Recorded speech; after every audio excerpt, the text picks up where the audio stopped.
అందరికీ నమస్కారం. Welcome to Varahi news. నేను మీ వరప్రసాద్. ఈరోజు రాష్ట్రం అంతా కూడా పెద్ద ఎత్తున ఒక అంశం మీద చర్చ జరుగుతూ ఉంది. రాష్ట్రం అంతటా అనే కన్నా కూడా వైసీపీ పార్టీలో ఒక భయం మొదలైంది. దేనికి సంబంధించి? ప్రశాంత్ కిషోర్, చంద్రబాబు నాయుడు కలయిక మీద. సరే, నిన్న మొన్నటి వరకు చంద్రబాబు నాయుడు ప్రశాంత్ కిషోర్ మీద, అలాగే లోకేష్ కూడా ప్రశాంత్ కిషోర్ని, తెలుగుదేశం నాయకులందరూ కూడా ప్రశాంత్ కిషోర్ని విమర్శించారు కదా. మరి ఈరోజు అదే ప్రశాంత్ కిషోర్ని పెట్టుకుని ఎన్నికల స్ట్రాటజీకి ఎలా వెళ్తారు అంటూ కూడా ఈరోజు వైఎస్ఆర్సీపీ వాళ్ళ నోటికి ఎంత విమర్శ వస్తే అంత విమర్శ చేసేస్తున్న పరిస్థితి. ఈరోజు ప్రతి ఒక్కరు కూడా ఒకటి గుర్తుపెట్టుకోవాలి. అంటే ఈరోజు ఇది నేను చెప్తుంది కాదు. రాజకీయాల్లో శాశ్వత మిత్రులు, శాశ్వత శత్రువులు అనేవాళ్ళు ఎవరు ఉండరు.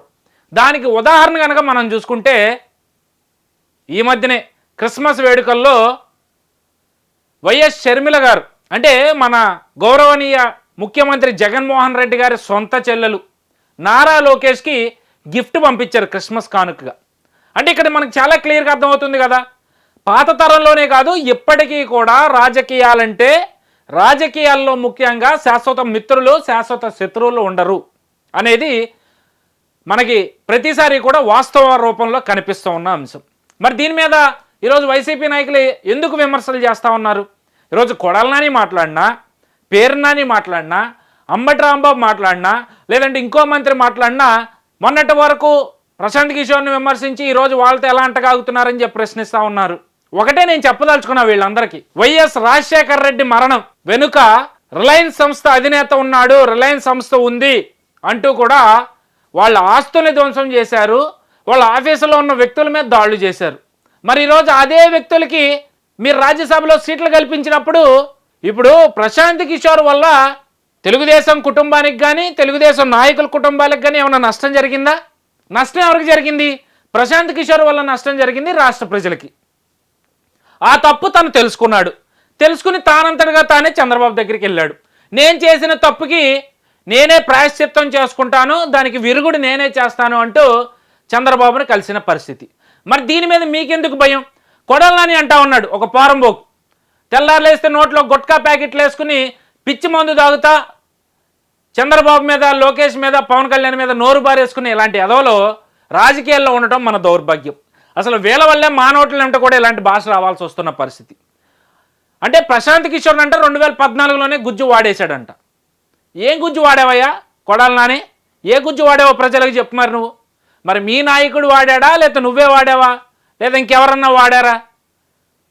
ఈరోజు తండ్రిని చంపాడని చెప్పి అతని మీద నెపం నెట్టి, అతని ఆస్తుల్ని ధ్వంసం చేసి, వాళ్ళ ఆఫీసులో ఉన్న వ్యక్తుల మీద దాడులు చేసిన మీరే ఈరోజు రాజ్యసభకు సీట్లు ఇచ్చినప్పుడు, ప్రశాంత్ కిషోర్ వల్ల ఎలాంటి నష్టం జరగనప్పుడు అతన్ని ఎన్నికల స్ట్రాటజిస్ట్గా పెట్టుకుంటే తప్పే ఉంది? అతనికి అతనే తప్పు ఒప్పుకుని, నేను రాష్ట్రానికి అన్యాయం చేశాను, ఆ అన్యాయాన్ని సరిదిద్దుతాను, నేను నా వల్లే అన్యాయం జరిగింది కాబట్టి నేనే దానికి న్యాయం చేస్తానని చెప్పి వచ్చినప్పుడు అందులో తప్పే ఉంది? మీరు విమర్శలు చేస్తూ ఉన్నారు అంటే ఖచ్చితంగా మీకు భయం మొదలైంది. ఎప్పుడైతే లోకేష్ యువగలం పాదయాత్ర మొదలుపెట్టాడో ఆ రోజు నుంచి మీ భయం మెల్లమెల్లగా పెరుక్కుంటూ పోయింది.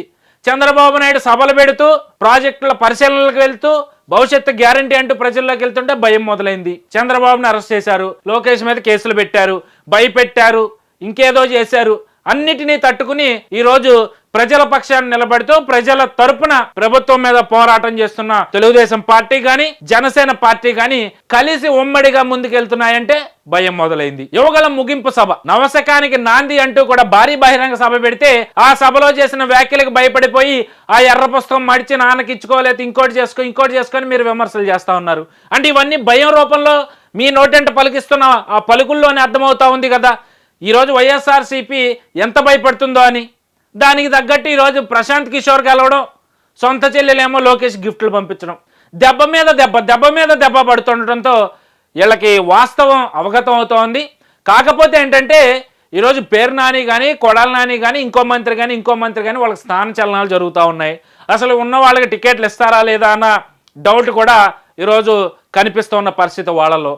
మరి ఏం చేయాలి? కనీసం మనకు రాపోయినా మన వారసులకైనా టికెట్లు రావాలి కాబట్టి ఏదో ఒకటి వాగాలి.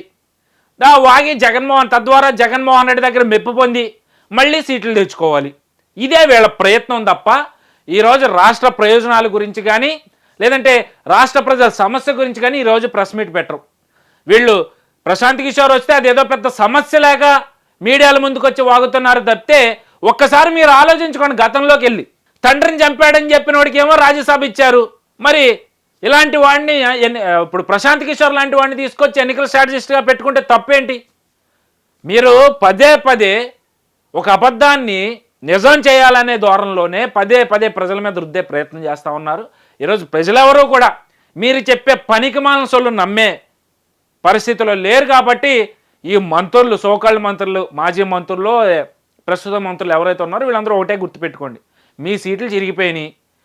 ఈవెన్ జగన్మోహన్ రెడ్డి సీటు కూడా తిరగడానికి ఇంకా గట్టిగా 80 నుంచి 90 రోజుల సమయం మాత్రమే ఉంది. ఏదైనా అంతిమ గడియలు మీకు రాజకీయంగా మళ్ళీ తీసుకెళ్ళి అంతిమ గడియలు అంటున్నాడు, మా మీద హత్యాయత్నం చేస్తున్నారని మీరు కేసులు పెట్టడంలో ఆశ్చర్యం లేదనుకోండి అందులో. బట్ నేను చెప్పదలుచుకో, రాజకీయంగా మీకు అంతిమ గడియలు వచ్చేసాయి. ఖచ్చితంగా మీరు ఎక్కడి నుంచి అయితే వచ్చారో అక్కడికి తిరిగి వెళ్ళబోతున్నారు అనేది మీరు గుర్తుపెట్టుకుని రేపటి నుంచైనా మీరు మాట్లాడే మాటల్లో కొంచెం మన ఆంధ్ర రాష్ట్ర సంస్కృతిని యాడ్ చేసి మాట్లాడవలసిందిగా మనస్ఫూర్తిగా విన్నవించుకుంటున్నా వైసీపీ మంత్రులారా, నాయకులారా.